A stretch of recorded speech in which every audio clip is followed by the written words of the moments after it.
प्रिय विद्यार्थियों, आज हम 2.4 की प्रश्न संख्या देखेंगे 4।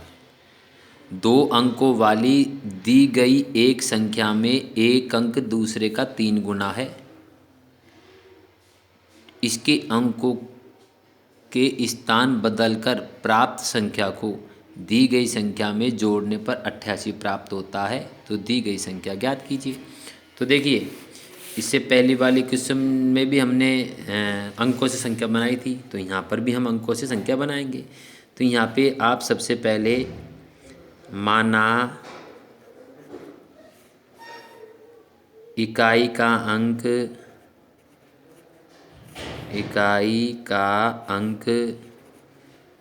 मानोगे आप, ठीक है। फिर आप मानोगे दहाई का अंक, ठीक है। फिर आप उससे बनाओगे संख्या, अतः हमारी फिर बनेगी संख्या। अंक तो ये हो गई, अतः प्राप्त संख्या। अब मैंने आपको पिछले वीडियो में बताया था, जैसे मैं एक बार फिर स्पष्ट कर देता हूँ। जैसे मान लीजिए आपने कोई अंक लिए x और y, तो मैंने आपको बताया था कि ये हमारा है इकाई का अंक। इधर हमारा इकाई होता है, इधर से गिनते हैं ना हम, और ये होता है हमारा दहाई का अंक। ये मैंने पिछले वीडियो में आपको बताया था। तो ये जब बीज गणित में जब ऐसे आप इकाई और दहाई वाले अंक प्राप्त करते हो, तो जब उनसे संख्या बनाओ, तो जो दहाई का अंक है ना आपका, उसको आप 10 से गुणा कर दो। x को 10 से गुणा कर दो तो 10x हो जाएगा, और फिर उसमें इकाई का अंक जोड़ दो तो हमें संख्या प्राप्त हो जाएगी। तो यहाँ पे भी हमें ऐसा ही करेंगे। इकाई का अंक हमारा y है, तो यहाँ पे हम इकाई का अंक मान लेंगे y, ठीक है, और दहाई का अंक ले लेंगे हम x। तो हमारी संख्या क्या हो जाएगी? संख्या हो जाएगी 10x plus Y, 10x plus Y, ये हमारी संख्या होगी, ठीक है। अब प्रश्नानुसार पहली शर्त प्रश्न में क्या दी हुई है, उसके हिसाब से हम इसको समीकरण के रूप में लिखेंगे प्रश्नानुसार। तो यहाँ पे हम देखते हैं कि प्रश्न में लिखा हुआ है कि एक अंक दूसरे का 3 गुना है। एक अंक दूसरे का 3 गुना है, यानी इकाई का अंक ले लेते हैं अपन एक अंक, और दूसरा अंक हमारा है y। तो एक अंक दूसरे का 3 गुना है, यानी कि ये एक अंक जो हमारा इकाई का अंक को अपन एक अंक मान लेते हैं, एक अंक जो है ना हमारा ये दूसरे अंक का 3 गुना है। यानी अगर हम इसको 3 से गुणा करते हैं ना, तो हमें ये प्राप्त होता है। ये आपका परिणाम नंबर 1 आ जाएगा पहली शर्त से। दूसरी शर्त में हमसे ये कहा जा रहा है प्रश्न में कि अगर अंकों के स्थानों को परस्पर बदल दिया जाए, तो प्राप्त संख्या और दी गई संख्या को आपस में जोड़ दिया जाए तो 88 प्राप्त होता है। तो अब यहाँ पे हम अंकों का स्थान बदलते हैं। तो यहाँ पे आप लिखोगे अंकों का स्थान बदलने पर, अंकों का स्थान बदलने पर, यहाँ स्थान बदलने का मतलब होता है जो आपका इकाई का अंक y था ना, अब ये दहाई का अंक हो जाएगा, और दहाई का अंक जो आपका था वो अब इकाई का अंक हो जाएगा, ठीक है।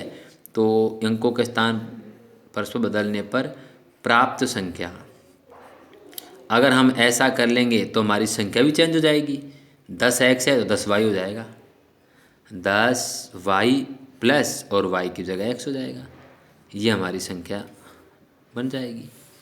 अब प्रश्न कह रहा है पहले वाली संख्या और अंकों का स्थान बदलकर जो संख्या आती है, उनको दोनों को अगर जोड़ दिया जाए तो उनका योग आता है 88।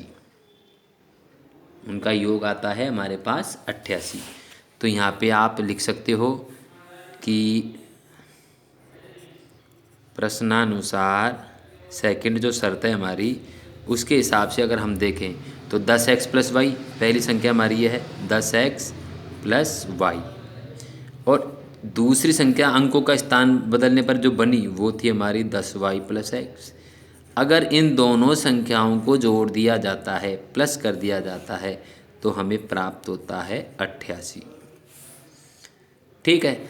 अब इसे अगर हम हल करें तो ब्रैकेट खोल दीजिए, तो यहाँ पे हमारा आएगा 10x plus y plus 10y plus x बराबर 88। तो इन्हें अगर हम जोड़ें तो देखो 10x और 1x 11x और 10 और 1 11, 11x और 11y हमारा हो जाएगा 11x और 11y। तो यहाँ पे हम लिख देंगे 11x प्लस 11y बराबर 88। ठीक है, ये हमारा बना समीकरण नंबर 2। और हमारा समीकरण नंबर 1 क्या था? समीकरण नंबर 1 हमारा था y बराबर 3x, y बराबर 3x, ये हमारा था समीकरण नंबर 1। तो इसे हम एक चर वाला समीकरण बनाएंगे, तो यहाँ पे हम y का मान रख देंगे। समीकरण 1 से समीकरण 2 में y का मान रखने पर, y का मान रखने पर यहाँ पे हम इसमें y का मान रखेंगे। ध्यान से आपको समझना है इस प्रश्न को, बिल्कुल आसान है, बिल्कुल आसान है अगर आप ध्यान से देखोगे तो देखिए 11x तो हमारा ऐसे कैसे आ जाएगा, 11x प्लस 11 भी हम लिख देंगे, लेकिन y की जगह हम लिखेंगे 3x, y की जगह हम क्या लिख देंगे 3x बराबर, और फिर हम लिख देंगे 88। अब यहाँ पे 11x प्लस 11 33x और बराबर ये हो गए हमारे 88। ठीक है भाई, है ना। अब यहाँ पे देखिए, अगर हम देखें तो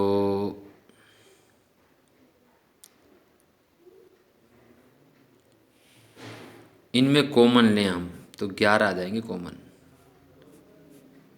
ठीक, या फिर कॉमन नहीं, इनमें जोड़ सकते हैं क्योंकि दोनों एक्स वाली संख्या ही है, 11x और 33x दोनों समान है, एक चर है, तो हम जोड़ देंगे इनमें। तो इनको अगर हम जोड़ेंगे तो देखिए ये भी 33x, ये 11x, 33x और 11x, तो कितने x हुए 44x बराबर 88। अब हमें x का मान निकालना है, तो 88/44, तो 44 दूना 88, यानी 2 आ गया हमारे पास, x का मान 2 आया है भाई। अब हम इस x के मान को समीकरण 1 में रख देते हैं।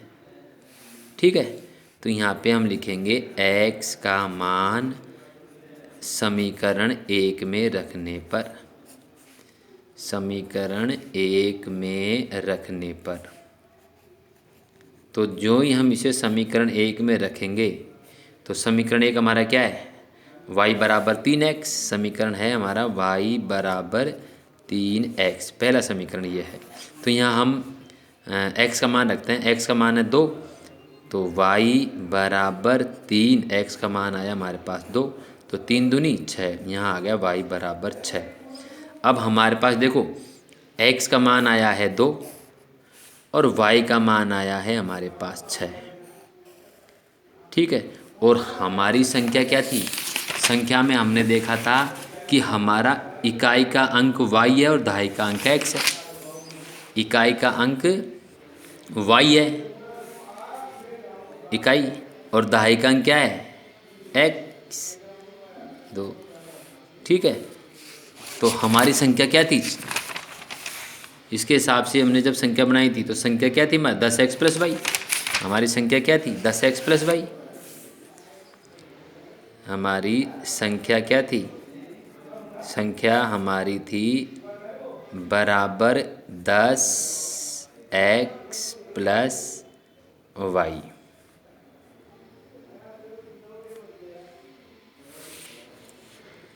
ठीक है, तो यहाँ पे अगर हम देखें तो बराबर 10, x का मान क्या है हमारे पास, x का मान है 2, तो 10 गुणा 2 प्लस y का मान क्या है हमारे पास 6, तो जब इसे हम हल करेंगे तो बराबर 10 दूना 20 प्लस 6 और हमारी संख्या आ जाएगी 26। बराबर 26, यानी इकाई का अंक 6 और दहाई का अंक 2, तो हमारी संख्या आ गई 26। और यहाँ पर अगर हम प्रश्न में अगर ऐसा कर लेते हैं कि हम इकाई का अंक x माने और दहाई का अंक हम y मान लें, तो फिर हमारी संख्या ये चेंज भी हो सकती है, यानी 26 की जगह हम इसे 62 भी कर सकते हैं। लेकिन हमने यहाँ पे संख्या को इकाई और दहाई के हिसाब से जब जमाया तो हमारी संख्या आ रही है 26। तो इस प्रकार आप इस प्रश्न को हल कर सकते हो।